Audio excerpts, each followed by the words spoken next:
1996년 5월 에베레스트 정상 부근에 눈보라가 휘몰아쳤다. 히말라야의 사납고 맹렬한 바람이 아키코 타나카의 몸을 위협적으로 흔들었다. 그녀의 산소 마스크 너머로 거친 숨소리가 들려왔다. 눈보라 속에서도 그녀는 흔들림 없이 카메라를 들고 있었다. 아키코는 무정이를 통해 아래쪽 베이스 캠프에 있는 가이드 켄지 사택에 마지막으로 연락을 시도했다. 켄지 씨, 이상한 걸 봤어요. 내려갈 수 없을 것 같아요. 그녀의 목소리는 희미했고 곧이어 무정이는 정적에 휩싸였다. 켄지는 절망적으로 그녀의 이름을 외쳤지만 돌아오는 대답은 차가운 바람 소리뿐이었다. 그의 눈에는 공포와 함께 알 수 없는 불안감이 깃들어 있었다. 켄지는 자신의 팀원들을 향해 급히 수색대를 조직해야 한다고 소리쳤지만 격렬한 눈폭풍 속에서 그 어떤 시도도 무모해 보였다. 에베레스트는 그날 수많은 목숨을 앗아갔고 아키코의 존재는 그 비극적인 날의 수많은 희생자 중 하나로 기억될 뻔했다. 아키코의 마지막 무전은 켄지에게 깊은 상처를 남겼다. 그는 무사히 하산했지만 아키코를 구하지 못했다는 죄책감에 시달렸다. 그녀는 단순히 사진을 찍기 위해 산을 오른 것이 아니었다. 아키코는 수십 년 전 에베레스트에서 실종된 아버지의 발자취를 따라 그의 마지막 사진을 완성하고 싶어 했다. 그녀의 아버지는 히말라야의 풍경을 담는 유명한 산악 사진 작가였고 그가 남긴 미공개 사진 한 장에는 에베레스트 정상 부근에 서 있는 흐릿한 형체가 담겨 있었다. 아키코는 그 형체의 정체를 확인하기 위해 목숨을 걸고 등반에 나섰던 것이다. 켄지는 아키코의 눈빛에서 강한 집념을 보았고 그녀를 만류하기에는 이미 늦었다는 것을 직감했다. 아키코의 가족은 그녀의 죽음을 아버지의 뒤를 이은 숭고한 희생으로 받아들였지만 켄지는 그녀의 마지막 말이 잊히지 않았다. 그날의 악몽 같은 기억은 켄지의 삶을 완전히 바꿔놓았다. 그는 더 이상 등반 가이드를 하지 않았고 히말라야 근처의 작은 산장에서 은둔하며 살았다. 그는 매일 밤 아키코의 마지막 무전 내용을 되새겼다. 이상한 걸 봤어요. 내려갈 수 없을 것 같아요. 이 말은 사고가 아니었음을, 무언가 그녀의 하산을 방해했음을 암시하는 것처럼 들렸다. 하지만 그는 그 이유를 도저히 알 수 없었다. 켄지는 아키코의 아버지 사진첩을 뒤져보며 단서를 찾으려 애썼지만 아무것도 알아낼 수 없었다. 오히려 사진 속 에베레스트의 압도적인 풍경과 그가 미처 발견하지 못한 작은 디테일들이 그의 마음을 더욱 짓눌렀다. 켄지는 아키코의 마지막 순간이 단순한 자연재해가 아니었을 것이라는 의심을 키워갔다. 이야기는 2003년으로 넘어간다. 8년의 세월이 흐른 에베레스트는 상업 등반이 활성화되면서 예전보다 더 많은 사람들로 북적였다. 그러나 죽음의 지대로 불리는 해발 8,000m 이상 구역은 여전히 인간의 접근을 쉽게 허락하지 않는 위험한 곳이었다. 알리스타 핀치, 40대의 노련한 영국인 등반 가이드가 고객들을 이끌고 정상으로 향하고 있었다. 알리스타는 에베레스트를 비즈니스로 생각하는 냉소적인 인물이었다. 그는 수많은 시신들을 지나쳤고 그들에게 감정을 두지 않는 것이 살아남는 방법이라고 믿었다. 그는 무모하게 등반하는 아마추어들을 경멸했고 그들에게는 오직 안전한 하산만이 중요하다고 가르쳤다. 하지만 그날의 등반은 그의 무감각했던 삶에 균열을 일으키게 된다. 정상으로 향하던 알리스타의 눈에 익숙하지 않은 형체가 포착되었다. 바위 틈에 끼어있는 마치 잠든 사람처럼 보이는 시신이었다. 알리스타는 하산 중인 고객들에게 잠시 멈춰 서라고 지시한 뒤 조심스럽게 그 시신에 다가갔다. 시신은 일본인 여성으로 보였다. 영하 40도의 극심한 추위 덕분인지 마치 시간이라도 멈춘 듯 놀라울 정도로 온전한 상태였다. 그녀의 얼굴은 평온해 보였고 입술에는 마치 비밀을 간직한 듯 희미한 미소가 걸려 있었다. 알리스타는 그녀의 배낭을 열어 신원을 확인하려다 예상치 못한 물건을 발견하고는 충격을 받았다. 그것은 바로 한 장의 사진이었다. 사진에는 오래전 에베레스트에서 찍힌 한 남성의 사진이 있었다. 그녀의 배낭 안에는 달코 다른 가죽 일기장과 낡은 카메라가 있었다. 알리스타는 잠시 고객들을 기다리게 한 채 그녀의 소지품을 꺼내 들었다. 그는 일기장의 첫 페이지에서 나나카 아키코라는 이름을 발견했다. 그리고 그 옆에는 아버지의 사진이 붙어 있었다. 아키코는 켄지에게 말했던 것처럼 그녀의 아버지가 남긴 수수께끼를 풀기 위해 에베레스트에 온 것이었다. 알리스타는 시신의 손에 쥐어 있던 작은 무정이를 발견하고 그것이 1996년에 사용되던 구형 모델임을 한눈에 알아봤다.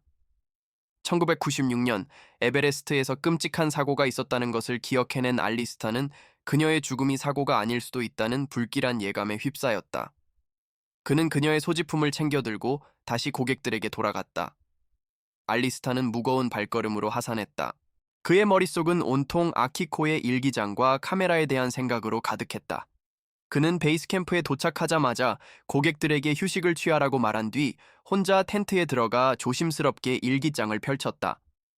일기장에는 아키코의 등반 일지와 함께 아버지에 대한 그리움, 그리고 에베레스트에 대한 존경심이 빼곡히 적혀 있었다. 그녀는 아버지가 남긴 사진 속의 비밀을 풀고 싶어 하는 간절한 마음을 여러 번 언급했다. 하지만 마지막 페이지에는 알 수 없는 내용이 적혀 있었다. 그것은 아름다웠지만 너무나도 끔찍했다. 그들은 나를 막으려 했다. 는 혼란스러운 문장과 함께 무언가를 급하게 그린 듯한 지도 조각이 그려져 있었다. 알리스타는 일기장과 카메라를 들고 조용히 텐트 밖으로 나왔다. 그는 아키코의 마지막 글을 곱씹으며 깊은 생각에 잠겼다. 그들은 나를 막으려 했다. 이 문장은 그녀가 조난당한 것이 아니라 누군가에 의해 의도적으로 하산이 방해받았다는 것을 의미했다. 알리스타는 그녀의 죽음에 어떤 음모가 숨겨져 있음을 직감했다. 그는 고객들을 뒤로하고 혼자서라도 아키코의 마지막 발자취를 따라가기로 결심했다. 이 미스터리는 그의 냉소적인 마음속에 호기심을 불러일으켰고 그녀의 억울한 죽음에 대한 진실을 밝히고 싶다는 충동이 들끓기 시작했다. 에베레스트를 단순히 돈벌이 수단으로만 여겼던 그에게 아키코의 이야기는 이제 더 이상 단순한 비즈니스가 아니었다. 이야기를 보고 계신 모든 분들, 에베레스트 정상에서 발견된 미스터리한 일기장과 카메라, 그리고 한 여성의 비극적인 죽음. 과연 그날 정상에서는 무슨 일이 있었을까요? 다음 이야기가 궁금하시다면 구독과 좋아요, 알림 설정 부탁드립니다. 아래 댓글로 여러분이 생각하는 범인을 남겨주세요. 당신의 추리가 맞을지도 모릅니다. 알리스타는 아키코의 카메라를 들고 조심스럽게 산을 내려왔다. 그는 베이스 캠프에 도착하자마자 곧장 어두운 텐트 안으로 들어갔다. 그는 카메라를 펼치고 8년 전의 오래된 필름을 조심스럽게 꺼내 현상했다. 사진들은 놀라웠다. 그녀가 찍은 풍경 사진들은 예술 작품 그 자체였다. 거대한 빙하, 날카로운 산맥, 그리고 끝없이 펼쳐진 하늘의 파노라마가 한 폭의 그림처럼 담겨 있었다. 하지만 마지막 사진들은 달랐다. 흔들리고 초점이 맞지 않았으며 마치 급하게 찍은 듯한 느낌을 주었다. 그중 한 사진에는 누군가의 발자국이, 다른 사진에는 희미한 검은 점들이 찍혀 있었는데 알리스타는 그것이 인간의 형체일 수도 있다는 불길한 예감을 떨칠 수 없었다. 그녀가 정상에서 무엇을 보았는지는 알 수 없었지만 사진들은 분명 그녀가 뭔가 위험한 것을 발견했음을 암시하고 있었다. 그는 아키코의 일기장을 다시 펼쳤다. 마지막 페이지에 그려진 지도는 엉성했지만 알리스타는 숙련된 등반가였기에 그것이 정상 부근의 특정 지점을 가리키고 있음을 직감했다. 지도의 한가운데에는 펜으로 강하게 눌러 쓴 캠프라는 단어가 보였다. 하지만 그곳은 지도상으로는 아무것도 없는 곳이었다. 알리스타는 의아했다. 상업 등반이 활발해진 2003년에도 그곳의 베이스 캠프는 존재하지 않았다. 하물며 1996년에는 더더욱 불가능했다. 아키코는 무엇을 보았던 걸까? 그는 아키코의 일기장과 사진들을 자신의 노트북에 옮겨 담으며 미지의 캠프에 대한 수수께끼를 풀기 위해 모든 자료를 면밀히 분석하기 시작했다. 그는 이 미스터리가 단순히 한 사람의 죽음에 그치지 않는 더 큰 비밀을 품고 있을 것이라고 확신했다. 알리스타는 자신의 고객들에게 등반을 중단하고 베이스 캠프로 복귀할 것을 통보했다. 그들은 영문을 몰랐지만 알리스타의 단호한 태도에 따를 수밖에 없었다. 고객들을 돌려보낸 그는 홀로 남아 아키코의 마지막 여정을 추적하기 시작했다. 그는 먼저 1996년 에베레스트 등반 기록을 찾아보았다. 그 해에는 많은 등반팀이 있었지만 그 중에서도 아키코와 같은 시기에 정상 부근에 있었던 팀은 단 2팀뿐이었다. 한 팀은 켄지가 속한 일본인 팀이었고 다른 한 팀은 알 수 없는 국적의 소규모 팀이었다. 알리스타는 켄지라는 이름을 기억해냈다. 아키코의 일기장에도 그의 이름이 언급되어 있었기 때문이다. 그는 이 모든 미스터리의 열쇠가 켄지에게 있을 것이라고 생각했다. 그는 켄지를 수소문하기 시작했다. 수많은 등반가들 사이에서 그의 흔적을 찾기란 쉽지 않았다. 하지만 포기하지 않고 끈질기게 추적한 끝에 켄지가 히말라야 근처의 작은 마을에서 산장을 운영하고 있다는 사실을 알게 되었다. 알리스타는 미련 없이 그곳을 향해 떠났다. 그가 켄지의 산장에 도착했을 때 켄지는 한눈에 봐도 8년의 세월이 그를 얼마나 지치게 만들었는지 알 수 있을 만큼 초라한 모습이었다. 켄지는 처음에는 알리스타의 방문을 경계했지만 그가 아키코의 유품을 꺼내 보이자 그의 눈빛은 흔들리기 시작했다. 알리스타는 아키코가 남긴 마지막 사진들과 일기장을 그에게 건넸다. 켄지는 자신의 손에 들린 물건들을 보고는 온몸이 얼어붙는 것 같았다. 켄지는 아키코의 유품을 들고 하염없이 눈물을 흘렸다. 8년 동안 잊고 지내려 했던 아키코의 기억이 다시금 그의 심장을 찔렀다. 알리스타는 조용히 그가 진정하기를 기다렸다. 켄지는 울음을 멈추고는 아키코의 마지막 무전 내용을 알리스타에게 털어놓았다. 이상한 걸 봤어요. 내려갈 수 없을 것 같아요. 알리스타는 이미 알고 있었지만 켄지의 입으로 직접 들으니 그날의 비극이 더욱 생생하게 느껴졌다. 켄지는 아키코의 죽음이 사고가 아닐 것이라고 줄곧 의심해 왔지만 그 증거를 찾을 수 없었다고 고백했다. 그는 아키코가 본 이상한 것이 무엇인지, 그리고 누가 그녀의 하산을 방해했는지 알지 못했다. 그는 아키코를 지켜주지 못한 자신을 용서할 수 없었다. 알리스타는 켄지에게 아키코의 일기장에 그려진 지도를 보여주었다. 그리고 그곳에 캠프라는 단어가 적혀 있다는 사실을 알려주었다. 켄지는 지도를 보고 깜짝 놀랐다. 그는 그곳에 캠프가 있을 수 없음을 알았다. 하지만 그는 1996년 등반 당시 아키코가 갑작스럽게 자신의 팀에서 벗어나 혼자서 다른 방향으로 향했던 것을 기억해냈다. 당시에는 그녀가 길을 잃었다고 생각했지만 지금에 와서 보니 그녀는 무언가를 찾고 있었던 것이 분명했다. 켄지는 당시 팀원들이 다른 팀의 대원들이 위험에 처한 것을 보고 도와주러 갔다는 아키코의 말을 듣고 안심했다고 털어놓았다. 그러나 이제 와서 돌이켜보면 그것이 그녀의 거짓말이었음을 깨달았다. 알리스타는 켄지에게 자신이 발견한 아키코의 마지막 사진들을 보여주었다. 흐릿하지만 분명히 발자국이 찍힌 사진과 희미하게 인간의 형체처럼 보이는 검은 점들이 담긴 사진을 본 켄지의 얼굴이 굳어졌다. 이건 우리 팀원의 발자국이 아닙니다. 켄지의 말은 알리스타의 추측을 뒷받침해 주었다. 1996년 그날 아키코는 자신의 팀이 아닌 다른 팀의 대원들과 마주쳤던 것이었다. 그리고 그들이 아키코가 본 이상한 것의 정체와 관련이 있을 것이라고 확신했다. 켄지는 알리스타에게 1996년 당시 그들과 함께 정상에 올랐던 사람들의 명단을 건네주었다. 그 명단에는 켄지와 아키코 외에도 또 다른 2명의 이름이 적혀 있었다. 알리스타는 명단에 적힌 2사람의 정체를 파헤치기 시작했다. 한 명은 이미 은퇴한 노련한 산악인이었고 다른 한 명은 등반 사업으로 큰 성공을 거둔 사업가였다. 특히 사업가는 1996년 이후 에베레스트와 관련된 여러 프로젝트에 투자하며 유명세를 얻고 있었다. 알리스타는 이 2사람이 아키코의 죽음과 관련이 있을 것이라고 의심했다. 그는 그들의 과거 행적을 조사했고 그들이 1996년 등반 당시 공식 기록에 없었던 비밀스러운 등반을 시도했다는 사실을 알게 되었다. 그들은 아키코와 같은 시기에 같은 루트에 있었다. 알리스타는 이 모든 것이 우연이 아님을 깨달았다. 알리스타는 켄지를 설득해 다시 에베레스트에 오르기로 했다.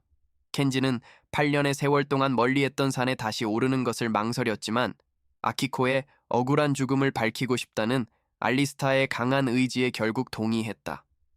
2사람은 아키코의 일기장에 그려진 지도를 들고 그녀가 마지막으로 있었던 곳으로 향했다. 그들의 목표는 오직 하나, 아키코가 보았던 이상한 것의 정체를 확인하는 것이었다. 그들이 등반을 시작하자 켄지는 8년 전의 악몽 같은 기억들이 떠올라 고통스러워했다.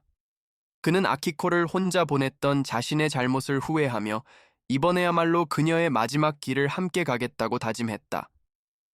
2 남자는 아키코가 마지막으로 사라졌던 지점에 도착했다. 그곳은 바람이 거세게 불고 아무것도 없는 황량한 설원일 뿐이었다. 알리스타는 아키코의 사진들을 펼쳐놓고 주변의 지형과 비교하기 시작했다. 그리고 마침내 그는 그녀의 사진에 찍힌 작은 바위 형체가 그들이 서 있는 곳과 일치한다는 것을 발견했다. 지형을 자세히 살펴보던 알리스타는 바위 뒤편에 희미하게 눈에 덮인 통로가 있음을 발견했다. 그곳은 마치 누군가 인위적으로 만든 듯한 통로였고 사람의 발길이 닿지 않은 듯 보였다. 켄지는 알리스타를 쳐다보았다. 아키코가 봤던 건 바로 이 통로였을지도 몰라요. 알리스타의 눈빛은 확신에 차 있었다. 두 사람은 조심스럽게 통로 안으로 들어갔다. 통로의 끝에는 얼음으로 막힌 작은 동굴이 있었고 그 안에는 놀라운 광경이 펼쳐져 있었다. 그것은 바로 아키코의 일기장에 그려져 있던 캠프였다. 동굴 안에는 낡았지만 여전히 작동하는 통신 장비, 산소통, 그리고 정교한 측정 장비들이 어지럽게 놓여 있었다. 이 장비들은 1996년의 기술 수준을 훨씬 뛰어넘는 최첨단 장비들이었다. 켄지는 경악했다. 이건 당시에는 존재하지 않았던 장비들입니다. 알리스타는 한쪽 구석에 놓인 상자를 발견했다. 상자 안에는 낡은 종이 서류와 여러 장의 사진들이 들어있었다. 사진들은 에베레스트의 지형을 담고 있었지만 일반적인 풍경 사진이 아니었다. 사진들에는 에베레스트의 지형이 특수 장비로 촬영되어 있었고 특정 구역에는 빨간색 펜으로 동그라미가 쳐져 있었다. 서류들은 암호 같은 기호들로 가득했다. 알리스타는 자신이 아는 지식과 경험을 총동원해 서류들을 해독하기 시작했다. 그는 곧 이것이 단순한 등반 기록이 아니라 에베레스트의 지질 및 광물 탐사와 관련된 비밀 보고서임을 알아차렸다. 이 팀은 등반을 가장해 에베레스트에서 희귀 광물을 채굴하려 했던 것이었다. 그리고 아키코는 우연히 이들의 비밀 캠프를 발견했던 것이다. 그녀는 등반이 아닌 다른 목적을 가진 이들의 존재를 알고 있었고 그 사실을 외부에 알리려다 위험에 처했던 것이다. 켄지는 충격에 휩싸였다. 그럼 아키코는 이 모든 것을 봤던 거군요. 켄지는 아키코의 마지막 무전 내용을 다시 떠올렸다. 이상한 걸 봤어요. 내려갈 수 없을 것 같아요. 그녀가 보았던 이상한 것은 바로 이 불법적인 광물 채굴 현장이었고 그들이 그녀의 하산을 막았다는 사실에 몸서리를 쳤다. 알리스타는 사진들과 서류들을 조심스럽게 가방에 넣었다. 이 증거들이 아키코의 죽음을 밝힐 열쇠가 될 것이었다. 그는 이 비밀을 폭로하고 아키코의 억울한 죽음을 세상에 알려야 한다고 생각했다.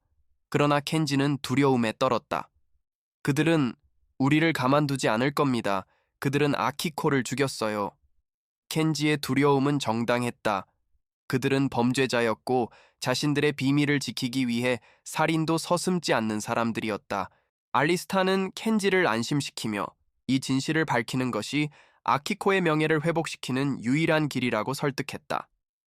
그는 켄지에게 아키코의 아버지가 남긴 사진 속의 비밀이 무엇이었는지 물었다. 켄지는 아키코의 아버지가 남긴 사진첩을 챙겨왔다고 말했다. 알리스타는 그 사진첩을 샅샅이 뒤졌다. 그들은 사진 속에서 특정 지형에 대한 아버지의 메모와 함께 경고라는 단어가 적혀 있는 것을 발견했다. 아키코의 아버지는 이미 이들의 비밀을 알고 있었던 것이다.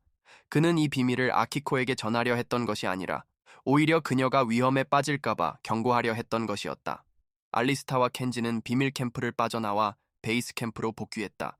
그들의 마음은 복잡했다. 진실을 밝히고 싶다는 열망과 함께 거대한 힘을 가진 범죄 조직과 맞서야 한다는 두려움이 공존했다. 켄지는 아키코에게 더 큰 위험을 물려준 것 같아 죄책감에 시달렸다. 아키코의 아버지는 딸이 자신처럼 위험에 빠질까봐 경고하려 했지만 딸은 그 경고를 오히려 아버지의 마지막 뜻을 완성하기 위한 수수께끼로 받아들였던 것이다. 알리스타는 이제 이 진실을 세상에 알릴 방법을 고민하기 시작했다. 그는 이 모든 것을 언론에 공개하려 했지만 증거만으로는 부족하다는 것을 직감했다. 그들에게는 진실을 증언해줄 누군가가 필요했다. 알리스타는 1996년 등반 명단에 있던 두 사람, 은퇴한 산악인과 성공한 사업가를 다시 떠올렸다. 그는 사업가가 모든 범죄를 계획하고 실행한 인물이라고 확신했다. 그리고 그 옆에 있던 은퇴한 산악인은 단순히 그의 조력자였을 것이라고 추측했다. 알리스타는 두 사람 중 한 명이 자신의 양심에 따라 진실을 밝힐 수도 있다고 생각했다. 그는 사업가가 자신의 평판을 지키기 위해 무슨 짓이든 할 것이라고 판단했고 그의 조력자였던 산악인에게 접근하기로 결심했다. 알리스타는 그 산악인이 오랜 시간 죄책감에 시달렸을 것이라고 믿었다. 알리스타는 켄지와 함께 은퇴한 산악인을 찾아갔다. 그는 초라한 모습으로 작은 시골집에서 홀로 살고 있었다. 그의 얼굴에는 깊은 주름과 함께 수많은 후회가 드리워져 있었다. 그는 처음에는 그들을 만나주지 않으려 했지만 알리스타가 아키코의 사진과 일기장을 꺼내자 그의 눈빛이 흔들렸다. 그는 8년 전의 진실을 알고 있었다. 그는 아키코의 죽음을 막으려 했지만 사업가의 협박과 돈에 굴복할 수밖에 없었다고 고백했다. 그는 그날의 진실을 털어놓으며 눈물을 흘렸다. 그녀는 우리가 하는 일을 봤습니다. 그래서 사업가가 그녀의 산소통을 훼손했습니다. 산악인의 고백은 알리스타와 켄지를 충격에 빠뜨렸다. 아키코의 죽음이 사고가 아닌 명백한 살인이었음이 밝혀진 것이다. 산악인은 당시 사업가가 아키코에게 네가 본 것을 말하지 않으면 너의 아버지처럼 될 것이다 라고 협박하며 그녀의 무정의와 산소통을 훼손했다고 털어놓았다. 아키코의 마지막 무전 내용은 단순히 자신의 발견을 알리기 위함이 아니라 그녀의 죽음을 미리 예견한 절규였던 것이다. 산악인은 오랫동안 자신의 죄를 고백하고 싶었지만 사업가의 보복이 두려워 침묵할 수밖에 없었다고 말했다.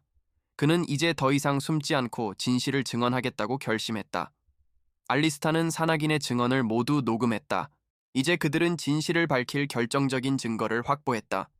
하지만 그들은 자신들의 행동이 사업객에 알려질 경우 어떤 보복을 당할지 알 수 없었다. 알리스타는 켄지와 산악인에게 이 모든 것을 언론에 공개할 것이라고 말했다. 켄지는 두려움 속에서도 알리스타의 결정에 동의했다. 그는 더 이상 아키코의 억울한 죽음을 외면하고 싶지 않았다. 그는 이제 아키코의 영혼을 위로하기 위해 모든 것을 걸고 진실을 밝혀야 한다고 생각했다. 그들의 얼굴에는 두려움과 함께 결연한 의지가 서려 있었다. 이 진실은 이제 더 이상 에베레스트의 차가운 눈 속에 묻혀있지 않을 것이다. 그들은 은밀하게 기자회견을 준비했다. 알리스타는 자신의 모든 연락망을 동원해 신뢰할 수 있는 언론인들에게 연락했다. 기자회견은 사업객에 알려지지 않도록 철저히 비밀리에 진행되었다. 켄지와 산악인은 마스크를 쓰고 기자회견장에 나타났다. 알리스타는 아키코의 사진, 일기장, 그리고 비밀 캠프에서 가져온 서류들을 공개하며 1996년의 진실을 폭로했다. 그는 산악인의 증언이 담긴 녹음 파일을 재생했고 기자들은 충격에 휩싸였다. 한때 명망 있는 사업가로 존경받았던 남자의 추악한 진실이 만천해 드러나는 순간이었다. 기자회견장은 순식간에 혼란에 빠졌고 이 뉴스는 전 세계로 퍼져나갔다. 사업가는 모든 것을 부인했지만 알리스타가 제시한 증거들은 너무나도 명백했다. 경찰은 즉각 수사에 착수했고 사업가는 결국 살인 및 불법 채굴 혐의로 체포되었다. 그는 아키코를 죽인 혐의 외에도 에베레스트에서 벌인 불법적인 행위들까지 모두 밝혀져 몰락하게 되었다. 알리스타는 자신의 행동이 정의를 실현했다고 생각했지만 그의 마음 한구석에는 씁쓸함이 남아 있었다. 아키코는 이미 돌아올 수 없는 길을 떠났고 그녀의 억울한 죽음은 한 사람의 이기심과 탐욕 때문이었다는 사실에 그는 깊은 슬픔을 느꼈다. 켄지는 자신의 죄책감을 조금이나마 덜어냈지만 아키코를 잃은 슬픔은 영원히 지워지지 않을 상처로 남았다. 알리스타는 아키코의 유품을 그녀의 가족에게 돌려주었다. 아키코의 어머니는 딸이 남긴 일기장과 사진들을 보고 눈물을 쏟았다. 그녀는 딸의 죽음이 단순한 사고가 아니었음을 알고 충격에 빠졌지만 동시에 알리스타와 켄지가 밝혀낸 진실에 감사했다. 아키코의 어머니는 알리스타에게 딸은 당신을 통해 진실을 말하고 싶었던 것 같습니다. 라고 말했다. 알리스타는 이제 에베레스트를 단순히 비즈니스로만 보지 않게 되었다. 그는 그곳에 묻힌 수많은 이야기들과 희생자들의 아픔을 이해하게 되었다. 그는 이제 등반 가이드로서의 삶을 다시 시작하려 했다. 하지만 그의 등반은 예전과 같지 않을 것이다. 그는 이제 에베레스트의 아름다움 뒤에 숨겨진 인간의 탐욕과 비극을 영원히 기억하게 될 것이다. 켄지는 다시 등반 가이드로 돌아왔다.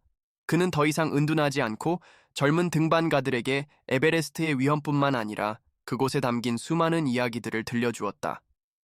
그는 아키코의 이야기를 전하며 산에 대한 존경심과 겸손함을 강조했다.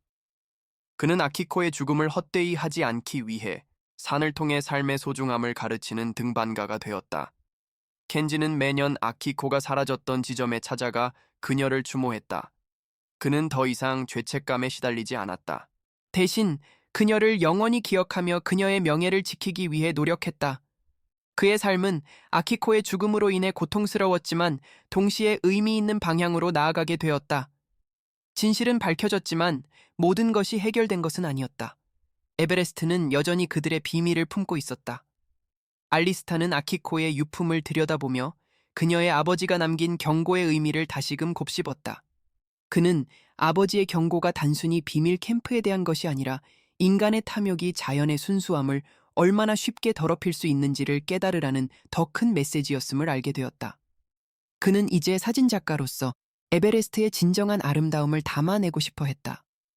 그것은 단순히 풍경을 찍는 것이 아니라 그곳에 묻힌 수많은 이야기와 희생자들의 영혼을 기리는 작업이 될 것이다. 이야기는 여기서 끝을 맺지만 에베레스트는 여전히 수많은 비밀을 간직하고 있다.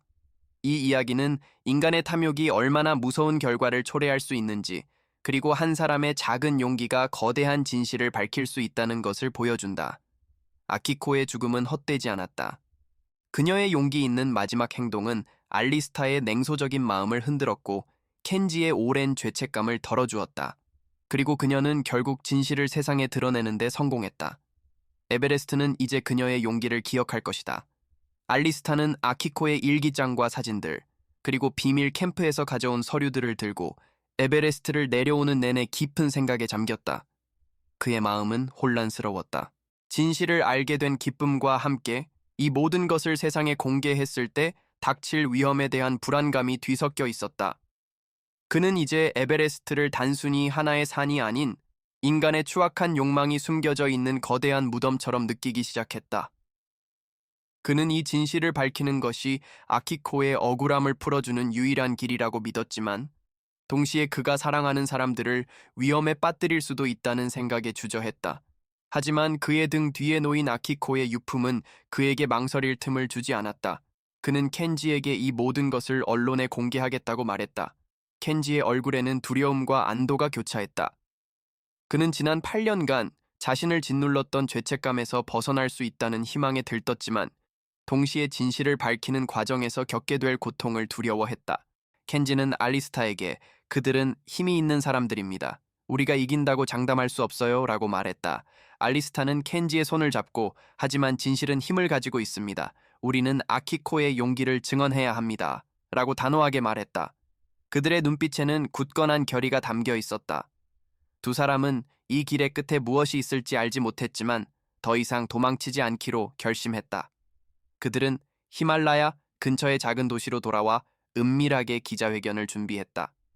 알리스타는 자신의 모든 연락망을 동원해 신뢰할 수 있는 언론인들에게 연락했다. 그들은 사업가의 영향력이 미치지 않는 곳에서 기자회견을 열기로 결정했다. 기자회견은 철저히 비밀리에 진행되었고 켄지와 사나기는 신분을 감추기 위해 마스크를 착용했다.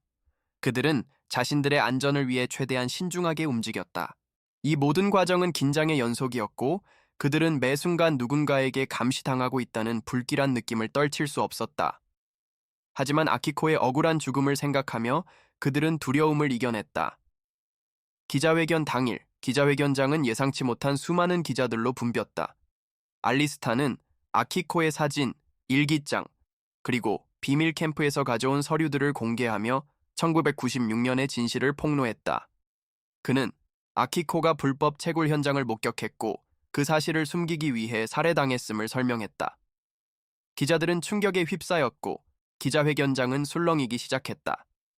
알리스타는 결정적인 증거인 산악인의 증언이 담긴 녹음 파일을 재생했다. 그녀는 우리가 하는 일을 봤습니다. 그래서 사업가가 그녀의 산소통을 훼손했습니다. 산악인의 목소리는 떨렸지만 그의 고백은 명백한 진실이었다. 녹음 파일이 끝나자 기자들은 질문을 쏟아냈다. 알리스타는 침착하게 모든 질문에 답하며 사업가의 추악한 진실을 낱낱이 파헤쳤다.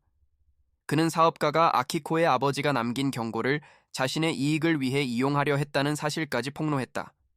이 모든 것이 알려지자 기자들은 경악했다.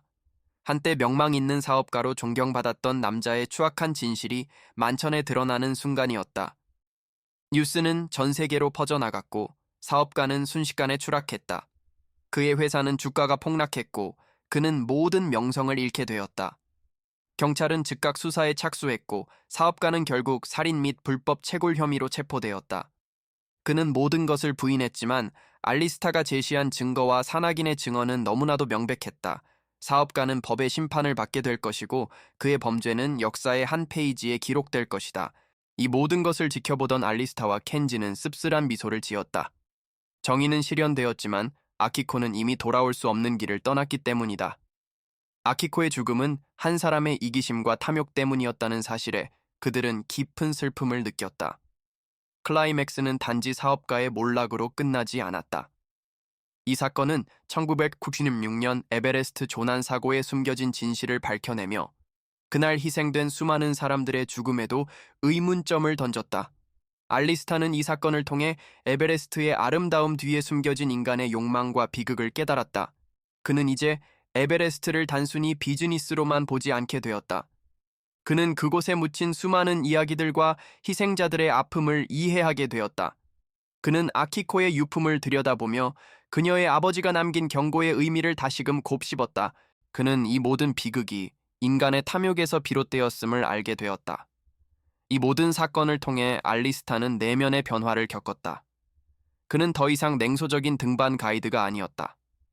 그는 아키코의 용기에 감명받았고 그녀를 대신해 진실을 밝히기로 결심하며 자신의 삶을 바꿨다. 그는 이제 에베레스트의 진정한 아름다움을 담아내고 싶어 했다. 그것은 단순히 풍경을 찍는 것이 아니라 그곳에 묻힌 수많은 이야기와 희생자들의 영혼을 기리는 작업이 될 것이다. 그의 마음은 평화로웠지만 그의 눈빛은 여전히 진실을 향한 열정으로 빛나고 있었다. 그는 이제 더 이상 돈을 위해 산에 오르지 않을 것이다. 그는 이제 아키코의 영혼을 위로하기 위해 그리고 진실을 지키기 위해 산에 오를 것이다. 사업가의 몰락 이후 알리스타는 아키코의 유품을 그녀의 가족에게 돌려주었다. 그녀의 어머니는 딸이 남긴 일기장과 사진들을 보고 눈물을 쏟았다. 그녀는 딸의 죽음이 단순한 사고가 아니었음을 알고 충격에 빠졌지만 동시에 알리스타와 켄지가 밝혀낸 진실에 깊이 감사했다. 아키코의 어머니는 알리스타에게 딸은 당신을 통해 진실을 말하고 싶었던 것 같습니다. 라고 말했다. 알리스타는 이제 에베레스트를 단순히 비즈니스로만 보지 않게 되었다. 그는 그곳에 묻힌 수많은 이야기들과 희생자들의 아픔을 이해하게 되었다. 아키코의 죽음은 헛되지 않았다. 그녀의 용기 있는 행동은 냉소적이었던 알리스타의 마음을 흔들었고 켄지의 오랜 죄책감을 덜어주었다. 켄지는 다시 등반 가이드로 돌아왔다. 그는 더 이상 은둔하지 않고 젊은 등반가들에게 에베레스트의 위험뿐만 아니라 그곳에 담긴 수많은 이야기들을 들려주었다. 그는 아키코의 이야기를 전하며 산에 대한 존경심과 겸손함을 강조했다. 그는 아키코의 죽음을 헛되이 하지 않기 위해 산을 통해 삶의 소중함을 가르치는 등반가가 되었다. 켄지는 매년 아키코가 사라졌던 지점에 찾아가 그녀를 추모했다. 그는 더 이상 죄책감에 시달리지 않았다. 대신 그녀를 영원히 기억하며 그녀의 명예를 지키기 위해 노력했다. 그의 삶은 아키코의 죽음으로 인해 고통스러웠지만 동시에 의미 있는 방향으로 나아가게 되었다. 진실은 밝혀졌지만 모든 것이 해결된 것은 아니었다. 에베레스트는 여전히 그들의 비밀을 품고 있었다. 알리스타는 아키코의 유품을 들여다보며 그녀의 아버지가 남긴 경고의 의미를 다시금 곱씹었다. 그는 아버지의 경고가 단순히 비밀 캠프에 대한 것이 아니라 인간의 탐욕이 자연의 순수함을 얼마나 쉽게 더럽힐 수 있는지를 깨달으라는 더 큰 메시지였음을 알게 되었다. 그는 이제 사진작가로서 에베레스트의 진정한 아름다움을 담아내고 싶어 했다. 그것은 단순히 풍경을 찍는 것이 아니라 그곳에 묻힌 수많은 이야기와 희생자들의 영혼을 기리는 작업이 될 것이다. 이야기는 여기서 끝을 맺지만 에베레스트는 여전히 수많은 비밀을 간직하고 있다. 이 이야기는 인간의 탐욕이 얼마나 무서운 결과를 초래할 수 있는지, 그리고 한 사람의 작은 용기가 거대한 진실을 밝힐 수 있다는 것을 보여준다. 아키코의 죽음은 헛되지 않았다. 그녀의 용기 있는 마지막 행동은 알리스타의 냉소적인 마음을 흔들었고 켄지의 오랜 죄책감을 덜어주었다. 그리고 그녀는 결국 진실을 세상에 드러내는 데 성공했다. 에베레스트는 이제 그녀의 용기를 기억할 것이다. 이 이야기는 진정한 용기와 정의, 그리고 인간 내면의 복잡성에 대한 깊은 질문을 남기며 관객들에게 오래도록 여운을 선사한다. 알리스타는 다시 에베레스트를 찾았다. 이번에는 등반 가이드가 아닌 사진 작가로서였다. 그는 아키코가 남긴 필름 속의 풍경을 다시 찍으며 그곳에 숨겨진 이야기를 사진에 담아내려 했다. 그의 사진들은 단순한 풍경 사진이 아니라 에베레스트의 아름다움 뒤에 감춰진 비극과 희생, 그리고 인간의 끝없는 욕망을 고발하는 작품이 되었다.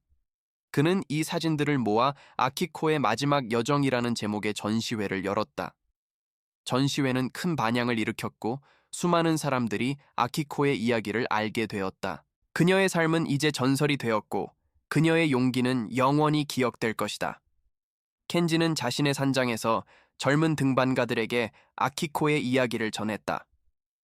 사는 당신에게 많은 것을 줄 수 있지만 동시에 모든 것을 앗아갈 수도 있습니다.